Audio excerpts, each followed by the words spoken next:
Welcome to the Oxford Clay Pottery podcast. I'm Catherine Tomlinson and I founded an eco-conscious pottery company called Oxford Clay. Now, I don't just make pottery, I make resources such as books and courses for other potters who want to be more eco-conscious in their pottery practice. And that's what this podcast is all about.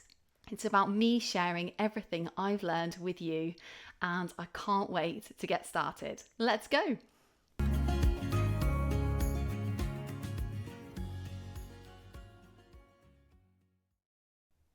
Hello, so before we get on with the episode, I wanted to tell you about two completely free guides that I've made just for you about pottery.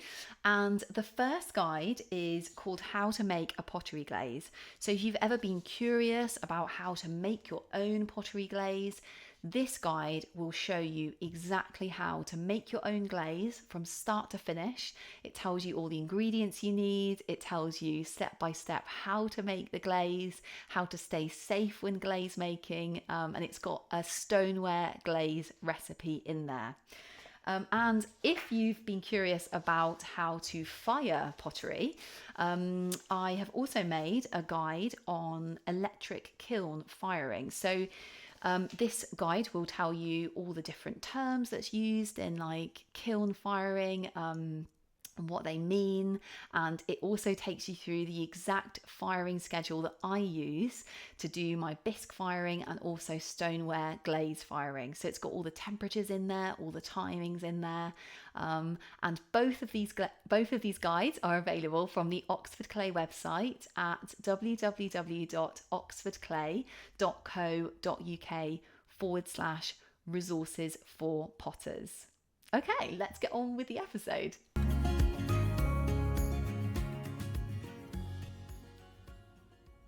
Hello everyone, welcome back to the Oxford Clay Pottery Podcast. I'm Catherine Tomlinson and it's really nice to be here with you today. And in today's episode, I want to talk to you about making your own casting slip and basically all the things I've learned along the way in my sort of 4 years practicing making casting slip. Basically this is born out of all the things that have gone wrong when I've been trying to learn how to make my own casting slip, and just some kind of top tips I've learned along the way as well. So I did have an idea that it was going to be like 6 tips for making your own casting slip. I thought that would be a great title, really snappy, and then when I started to write down all the tips, I realized there was about 13 tips. So I'm going to just go through them all basically and give you all the tips that I can think of in terms of making your own casting slip. Why on earth would you make your own slip? You can buy it from the shop, you know. Why are we doing this? Why would we do this? Okay, so the reason that potters would want to make their own casting slip is that it's a bit cheaper. You're not having to transport like all that water, you know, in your slip, in terms of like when you order the slip from the pottery supplier. If you make your own, all you need is the dry powders and you're adding your own water, and it's kind of, I guess, better for the environment because of haulage. You know, you're not having to haulage all that water in the slip. It's cheaper, the raw ingredients are cheaper. And my very top tip, the reason why I make my own slip as well, is because I can control exactly what goes into it. So I have like sort of locally sourced clays from southwest England. I only put those in my casting slip, and it means I can really, really control exactly what's going into my slip. I know exactly where they're from. I know where they're sourced in the world. I know that those ingredients are from areas where there's high regulation for environmental protection and for the protection for the workers that are mining those materials. And I know exactly what's going into it. So that's the reason that I make my own slip. It's like I know exactly what's going in it. So I actually never made casting slip when I went to evening classes. It's something I've learned to do in my own pottery practice from books. I read sort of books on how to do it, and I also watched quite a lot of YouTube videos in terms of like, you know, watching different people, how they actually made casting slip. There was a really cool one I watched actually where they added the deflocculant to the casting slip, which is the thing that actually makes it runny. It's like this chemical, and it was just incredible watching it. It was such an incredible process, just seeing the clay go from a kind of sticky clay into like this kind of beautiful flowing liquid. It was amazing. So I highly recommend those kind of videos. It's like the magic of deflocculants. So basically what I'm trying to tell you is that a lot of the things I learned were from kind of putting into practice the sort of like the things I'd learned from books and videos. I only really was able to kind of make the slip by kind of practicing and getting things wrong. And so a lot of these tips are born out of those kind of mistakes, really. But I got there in the end, and I've got a really fantastic recipe now that I use for all my pottery. So it doesn't really crack, it doesn't really warp, it's great. And it's made with like eco-conscious ingredients. So if you're interested actually in making your own casting slip, if you think it's something you want to try, you know, after listening to this episode, or you've been trying to make it and you're just like, it's not working. It did take me a really long time to perfect the kind of technique and tools and recipe. So it's my own recipe actually, which I sort of adapted from, you know, different recipes I'd read about. So if you're really interested in like learning a recipe, there's one in Eco-Friendly Pottery, 30 Simple Ways to Make Your Pottery Practice More Ethical and Sustainable. That book there, which you can get actually from Amazon, or you can get it from the Oxford Clay website. There's an ebook version on the Oxford Clay website. Yeah, so it's got the recipe in there, which is great. I'm just trying to find the page. I can't find the page. Stop looking for the page. You're in the middle of a podcast episode. Okay, so right, let's get on to the tips. Okay, so tip number one, when you're working with any kinds of powders in pottery, any kind of clays, powdered material, powdered rocks, you really need to be wearing an FFP3 face mask. Okay, so this will protect your lungs from silica dust. You don't want to breathe in silica dust. Okay, so that's my number one top tip. You need a face mask which has got like adequate protection. So an FFP3 face mask will provide a kind of seal around your nose and mouth, you know, and it will filter out those very fine powders from the powdered rocks and clays that you're going to be using to make your casting slip. Okay, so that's tip number one. You have to use a face mask. Okay, so tip number two is that when I'm measuring out my powders, I actually use a plastic scoop, which I bought from the hardware store. I think it might actually be for like a garden type implement. I'm not sure. It's like it's like a black plastic scoop, and it is so good for just scooping out powders, you know, weighing them out. I weigh them out with the kitchen scales. So I would really recommend a plastic scoop, because they're kind of, it was like £1 and they're really designed for like scooping out, you know, I guess they're for scooping maybe like seeds, like grass seeds, or I don't know what. It was in the kind of gardening section of this hardware store. So yeah, I would really recommend getting a nice scoop for yourself so you can just scoop out those powders really easily. Yeah, so that's my second top tip. The third top tip is that I actually keep my powdered rocks, powdered clays. I use ball clay, I use feldspar, china clay. Yeah, so I use different ball clays. I use quartz as well in my recipe. So I keep all of those powders in metal dustbins, and I keep the dustbins on top of these kind of little wheelie platform things. Really cool. It means I can just move those bins around, move them out of the way of each other, and I can just scoop the powders out. It's very easy. So it's like a really nice way of storing all the powders. It's a safe way of storing because they've got lids on. You know, those powders aren't going to be like, I don't know, getting knocked, going into the atmosphere, breathing them in. They're all contained safely in the bin. So that's my third top tip. Okay, so my fourth top tip is to use recycled rainwater in your slip. So I actually collect rainwater from the roof, and then I use that water to make my slip with. So in the book, I think it's called Slip Casting and Mold Making by Andrew Martin. It's basically like one of the definitive guides on slip casting and mold making in pottery. It's such a good book because it just goes through how to make molds. It goes through like how, different slip recipes, how to actually cast with stuff. It's so good. Andrew Martin talks about using water from ponds, I think, as like some of the best water to use in slip.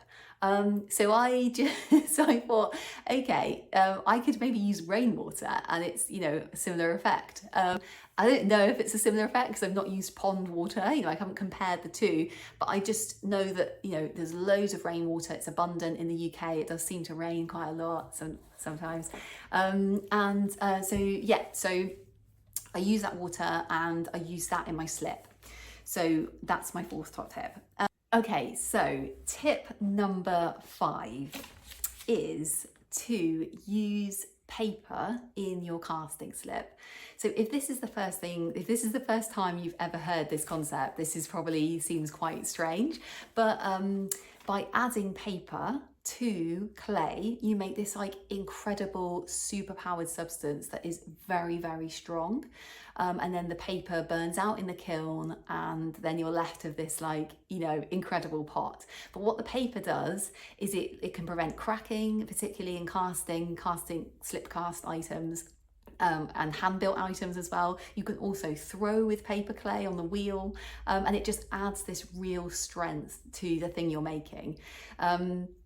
So you actually don't need that much paper to add to casting slip to really boost the strength of it. So I read this top tip once in a book, and since then I thought, okay, well, I'm going to try and make some casting slip with a bit of paper in, and it really, really worked. It's really good, and now I do it all the time. That's my recipe. It's got, I actually use bamboo kitchen roll.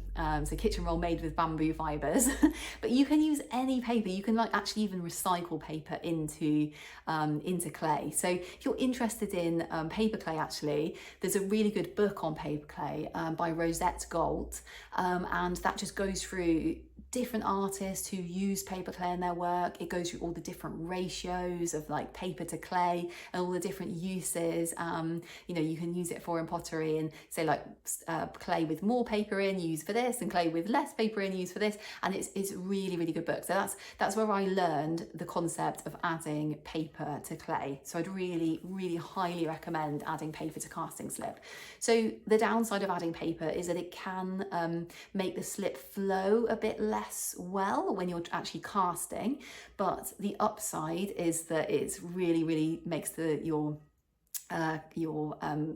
slip cast wear incredibly strong. So it's fantastic.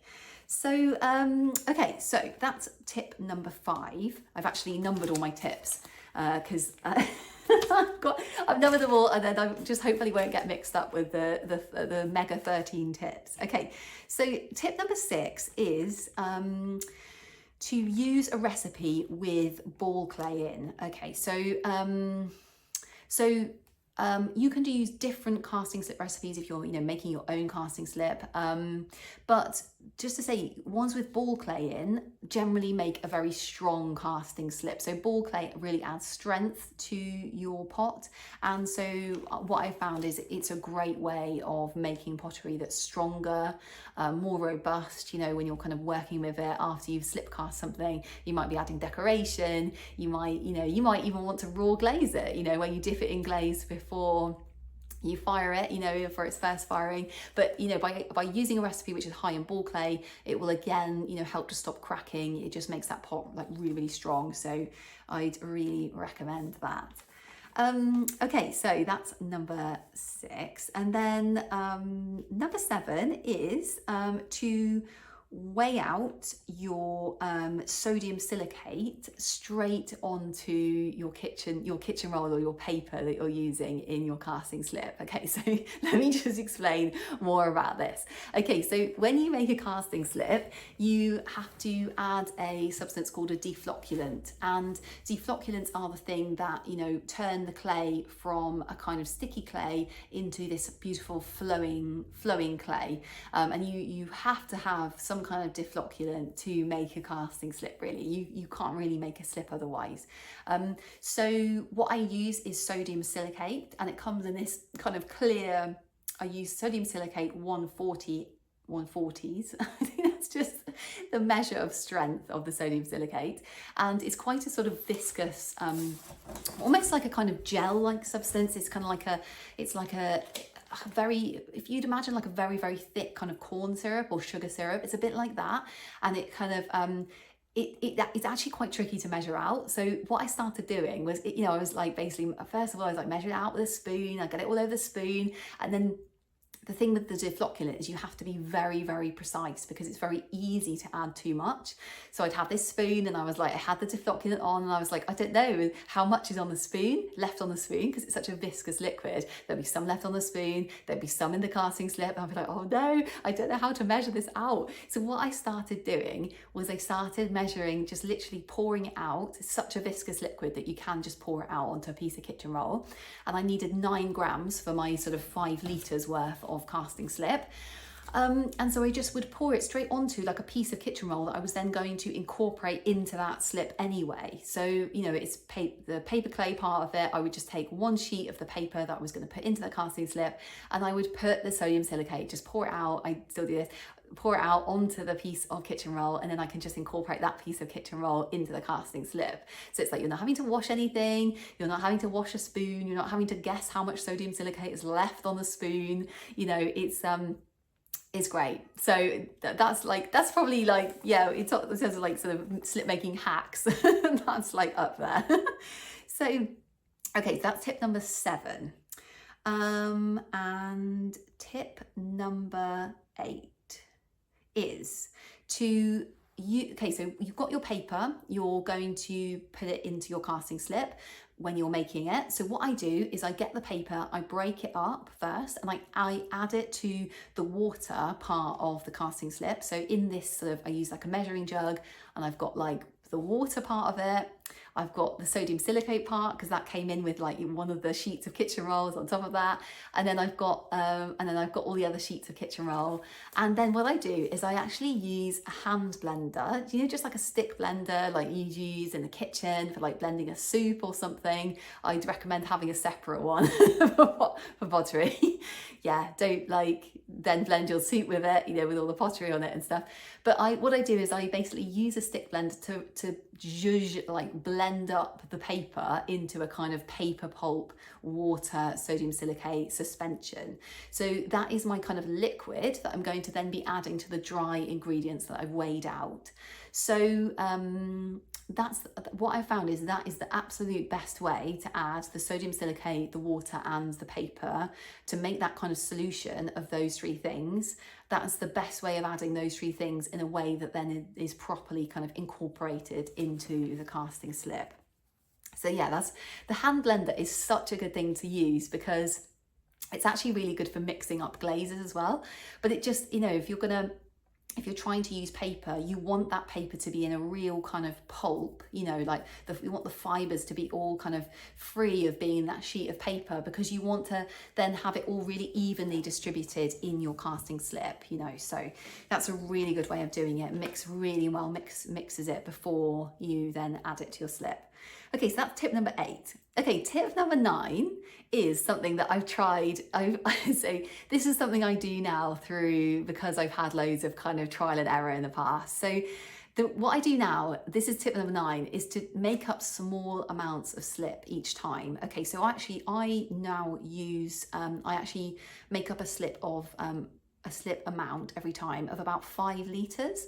So I have it in a 10 litre bucket, so it's kind of like just it's kind of lots of room in there for like mixing it, but I don't want to make up too much slip in one go. The reason for this is because it's really easy to get the deflocculation amount wrong, and sometimes you accidentally add a teeny wee bit too much, or you haven't quite added enough and it's not properly deflocculated, and you add a little bit more, and you just don't want too much slip you don't want too much of that slip. You don't want to be messing with it too much, too much of amount of it. If it goes wrong, that's like a lot of a lot of your clay, you know, that has gone into that slip. Because basically if you over deflocculate a slip, you add too much sodium silicate or something to it, it actually then becomes impossible to pour. So it basically it goes the other way, where it becomes like really viscous again. So it's a very weird experience. It's like it's actually very difficult to tell sometimes as well if you've over deflocculated it or if it actually needs more deflocculant. But by making up small batches, it means that like you're wasting less if that process does go wrong. So that's what I do now. I just do like 5 litres basically of slip. I just make up 5 batches of 5 litres at a time, and then I use that up, and then I make another batch. So I just found that to be so much less stressful than having like this huge vat of slip that you're trying to deflocculate, and it's a bit stressful. So so we're kind of getting on to the actual kind of mixing, you know, actually making the slip now. So number 10 is to actually mix your slip with a paddle mixer. Okay, so paddle mixers are really cool. They're like this tool basically that's used in the kind of construction industry, building industry, where like things need to be mixed, like cement, like very heavy duty substances need to be mixed. So it's things like, you know, cement, plaster they're mixed with paddle mixers. And what's so good about them is that they are made for very heavy duty activities. And what's also really good about them is that they're quite affordable as well. So they are, because I guess there's a lot of people working in the construction industry or needing paddle mixers, you know, economies of scale. They're a more affordable way of mixing your slip than, say, buying maybe like a specialist pottery slip mixer. You can literally just hold the paddle mixer like over your bucket of slip and just mix all the ingredients together. So essentially it's like a kind of drill type situation where you're holding it with 2 hands, and it's got like this kind of rotating middle part, and then attached to that is a kind of mixing part. So for my one, I can't detach the mixing part. It's just literally like a massive kind of blender that you hold, and it's like the stick basically is a kind of mixing part that then kind of just mixes all the ingredients together.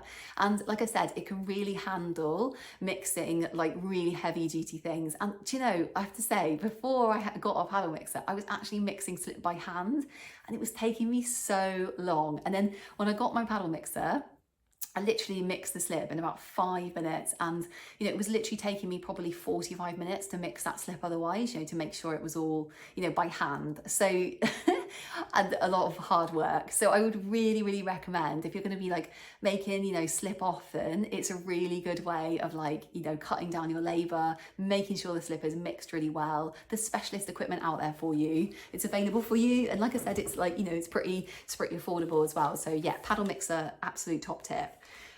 So that's number 10. So number 11 is to use a silicone spatula to help you to mix your slip. Okay, so I actually use a silicone spatula when I'm actually making slip.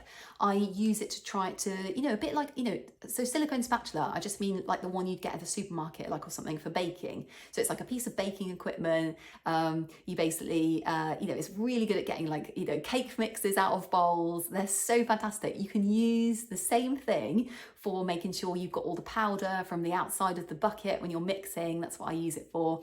And then I also use a silicone spatula when I'm actually going to come to use the slip. I mix it up with a silicone spatula, you know, and then I pour it after that. Okay, so they are so good. So I would really recommend using one of those for helping you to mix slip, and then just helping you to move slip around basically. And then tip number 12 is that, so, okay, I didn't actually used to do this. I'd read in a book that it was a really good idea to sieve slip before you use it. I read that it was good because it sort of would get lumps in, or it would, you know, like bits would dry or something in between each time you used it. And they were saying basically like sieve it every time, you'll get like beautiful pots, you know, you need to make sure there's no lumps in it. And I just thought, that sounds like a real palaver. I really don't want to wash the sieve every time. I was like, I can't be bothered. And so then I started to find that some of the stuff I cast actually was uneven, or it had like little lumps in, and you know, I was having to sponge them down afterwards. I thought, oh dear, this is because I haven't sieved it. So, you know, I thought, I don't want to wash that sieve, but what I'm telling you is that it's definitely worth it. And so what I do now is I actually sieve the slip every time I make stuff, because like that book said, you do get like weird lumps in slip. You know, it's maybe just dried on the wall of the bucket or something and fallen in the slip. And so by sieving it every time, you're ensuring that you've got a really beautiful pouring slip that then will pour evenly. It will make evenly walled pots, which is really what you want to prevent warping. You know, it creates this beautiful, smooth sort of, it's almost like melted chocolate. It's incredible, like the kind of texture you get from the casting slip when you sieved it. It's just lovely. So definitely sieve your casting slip before you make anything with it. And yeah, I know washing the sieve is a pain. I'm sorry, but it's definitely worth it. So I actually also use my silicone spatula to push the slip through the sieve as well. So that's another really good use of a silicone spatula. Okay, and then we're on to our final tip. Our final tip of the day in terms of making your own casting slip is, if you make slip and it's like too viscous, it seems like it won't pour very well. Yes, you can add more deflocculant, but I would really super recommend adding more water first. Okay, so this is my top tip. Quite often, it just needs a little bit more water. It doesn't need more deflocculant. If you, like I said to you earlier in the episode, if you add too much deflocculant, you can over deflocculate the slip, and then it just won't pour at all, and there's kind of like not really much you can do, and you've kind of broken your slip, so to speak. So if you've made it and you're like, it's not pouring well, it's too viscous, just try adding some water, and just try adding little bits of water at a time, mixing it up with that paddle mixer again, or you know, even by hand you can mix it. I mean, you could try adding like 1 more gram of sodium silicate. You could try that. It's literally minuscule how much deflocculant you need. So it's very easy to over deflocculate slips. So that's my final top tip. Just add a bit of water, see how it is from that, and then add your deflocculant like after if it's still not working. Yeah. Just checking the mic's on. I was like, oh no, was the mic on? It's actually, I think it's on, so that's good. Okay, so let's just run through those top tips again. Those 13 tips for making your own casting slip. The first one is always wear an FFP3 face mask. Number 2, when you're making slip, absolutely. Number 2 is keep your powders in bins with lids on, and maybe, you know, on a little wheelie trolley that you can wheel around. Tip number 3 is use a plastic scoop from the garden centre or, you know, other hardware store to scoop out your powders. Tip number 4 is to use rainwater. I've just got this notion that I've mixed up 2 and 3. I'm very sorry if that's the case. Okay, tip number 4 is to use rainwater in your casting slip. That's a great way of like recycling water into your work, conserving tap water. Tip number 5 is to use paper in your work. So I use bamboo kitchen roll. It's amazing, makes your slip cast wear really strong. It's great. Tip number 6 is to use a recipe with ball clay in. Again, it will add so much strength to your slip wear. Tip number 7 is to weigh out your deflocculant, so maybe sodium silicate if you're using that, onto a piece of paper, the paper that you're going to be then incorporating into your casting slip. And this is a great way of not having to wash any spoons, to really accurately measure out your deflocculant, which is what you want with a deflocculant. Okay, tip number 8, where are we? Tip number 8, this is very confusing because I've scribbled them out, written the numbers. Tip number 8 is to use a hand blender, like one of those stick blenders you'd maybe you know, use for like soups or something in the kitchen. blend your paper and water and sodium silicate deflocculant together first using a hand blender. That'll give you like a really nice kind of, paper pulp to then add to your casting slip. Tip number 9 is to make fairly small batches of slip at a time, and that's just to try and help you get the deflocculation right. Try not to, waste too much clay basically if it goes wrong, which, can happen. So yeah, I'd say 5 litre, I make 5 litres at a time, and that's like the perfect amount for me. So tip number 10. Don't want to go backwards. Too many tips. This is the problem. Tip number 10 is to mix your slip with a paddle mixer. Don't do it by hand like I did. It takes you a really long time. Let things be easy. Let yourself do it with a paddle mixer. Just let yourself just stand there and have the paddle mixer mix your slip for you. It's amazing. Tip number 11 is to use a silicone spatula when mixing. Really helps you to incorporate all the powders, mix your slip really well. It's, they were invented to help bakers. Let's use these amazing products that bakers have and get a silicone spatula for mixing slip. Tip number 12 is to sieve your slip before you use it. Might seem like a massive palaver, but it makes so much better pots, honestly, and it's definitely worth it. So you don't get like lumps or uneven pots, it's so good. Tip number 13, the final tip is to don't add any more deflocculant. If you've made your slip, it's not quite flowing properly at the end, my top tip is to add a bit of water first, and then you can start messing around with the deflocculant. But yeah, just like I was saying to you, too much deflocculant is very easy to do. So just add a bit of water first, give it a mix, see how it is, and then take it from there in terms of adding deflocculant afterwards. So wow, thank you so much for joining me for this episode. I hope these tips have been helpful for you. If you're making your own slip, or you're thinking about making your own slip, I would really urge you to do it. It's a really good way of making pottery. It's really fun. It's just even making the slip is fun, and all the kind of the drama about deflocculation. It's will it deflocculate properly? What's going to happen? And just that magic that adding a deflocculant does to when you're mixing clay. It's just incredible. And casting is so cool. It enables you to make the same kind of dish over and over again, or pot over and over again. It's a really good resource for potters. So I've loved talking to you about it, and I'm really looking forward to seeing you on the next episode. And until then, happy potting until then, and I'll see you soon. Okay, bye-bye.